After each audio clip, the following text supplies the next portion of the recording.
এক বছর পর দগদগে স্মৃতি হয়ে ফিরে এলো রক্তাক্ত জুলাই।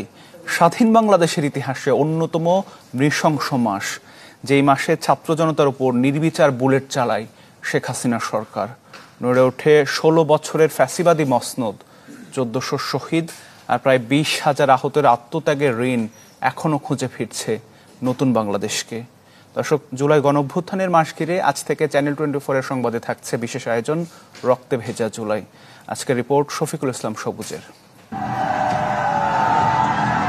জুলাই 54 বছরের স্বাধীন বাংলাদেশে লড়াই সংগ্রামের ইতিহাসের ক্যালেন্ডারে জায়গা করে নেয়া নতুন এক রক্তাক্ত ইতিহাস।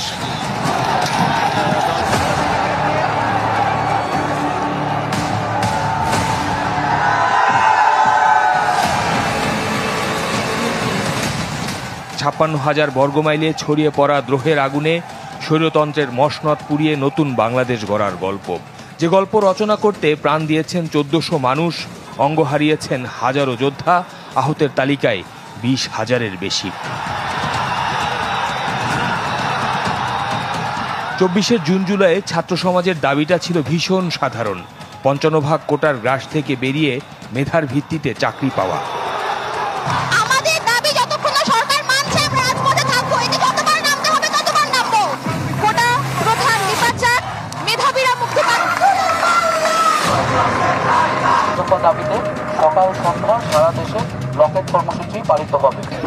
কোটা বিরোধী আন্দোলনকে ক্ষণে ক্ষণে কটাক্ষ করেই ক্ষান্ত হননি তৎকালীন সরকার প্রধান।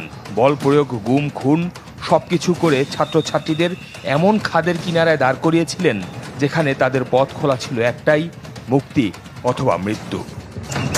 মুক্তিযোদ্ধার সন্তান নাতিপুতিরা কেউ মেধাবী না? যত রাজাকারের বাচ্চারা নাতিপুতি হলো মেধাবী, তাই না?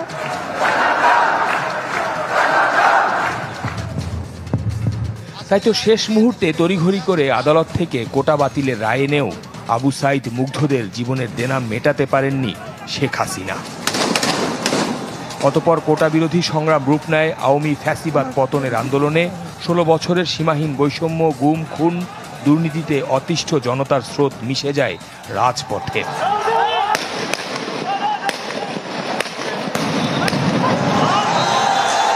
পুলিশ, র্যাব, বিজিবি, সেনাবাহিনী নামিয়ে দিয়েও দমানো যায়নি মানুষের ক্ষোভ, বিক্ষোভের আগুন।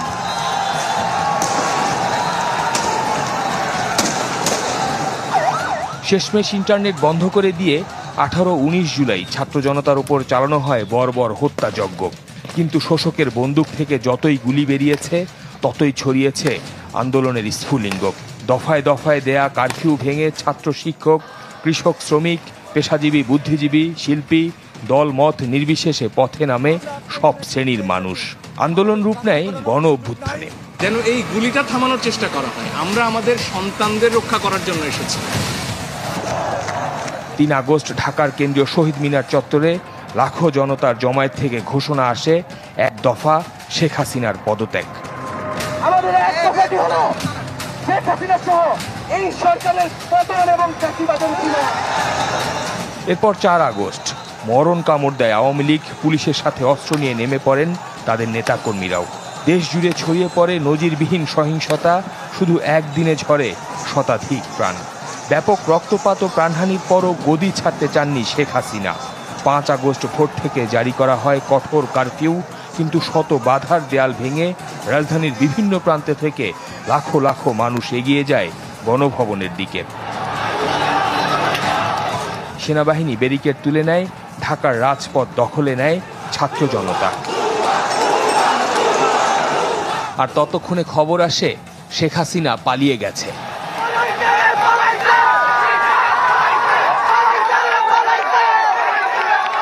ষোলো বছর ফ্যাসিবাদের কেন্দ্রবিন্দু হয়ে ওঠা গণভবনে 5 আগস্ট যে দৃশ্যের অবতারণা হয়েছিল নতুন ইতিহাসের পাতায় তার নাম 36 জুলাই। জুলাইয়ের সাথে 90 কিংবা 69-এর কোনো তুলনা হয় না। কেননা আমরা যদি ব্যাপকতার অর্থে দেখি, আপনি দেখুন, প্রথম কথা যে কোনো রাজনৈতিক সংগঠন এটি নেতৃত্ব দেয়নি। এটি নেতৃত্ব দিয়েছে বিচ্ছিন্ন কয়েকজন তরুণ, যাদের তেমন কোনো রাজনৈতিক পরিচয় কিংবা সংগঠনের পরিচয় ছিল না। কাজেই জুলাই হচ্ছে আমাদের ক্রাউড সোর্সড রেভলিউশন, আউটসোর্সড রেভলিউশন। আমি যদি ধর্মীয়ভাবে দেখি, আবাবিল পাখির যে ঘটনা আমরা জানি, জুলাই হচ্ছে তাই। জুলাইয়ের যে ভূমিকম্প, সেটার যে অভিঘাত আমাদের রাজনৈতিক যে ভূমিতে, এটা অনেক দিন এর অনুরণন চলতে থাকবে। আপনাকে আর আগের মতো করে কেউ এইরকম কায়দায় মতবাদের নামে বা মুক্তিযুদ্ধের নামে বা কোনো ধর্মীয় রাজনীতির নামে বা সাম্প্রদায়িক রাজনীতির নামে কিন্তু আপনি আর এই জনগোষ্ঠীকে বোকা বানাতে পারবেন না।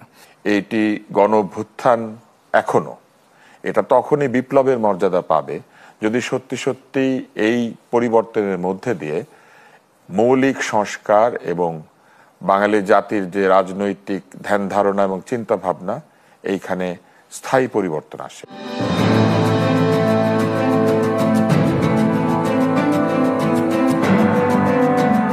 যে জুলাই জন্ম দিয়েছে নতুন আশার, নতুন স্বপ্নের, তবে শহীদদের সেই স্বপ্নেরা কতটা বাস্তবতার পথ ধরে হাঁটছে, সামনের দিনে অপেক্ষা করছে সেই হিসাব নিকাশ। শফিকুল ইসলাম সবুজ, চ্যানেল 24, ঢাকা।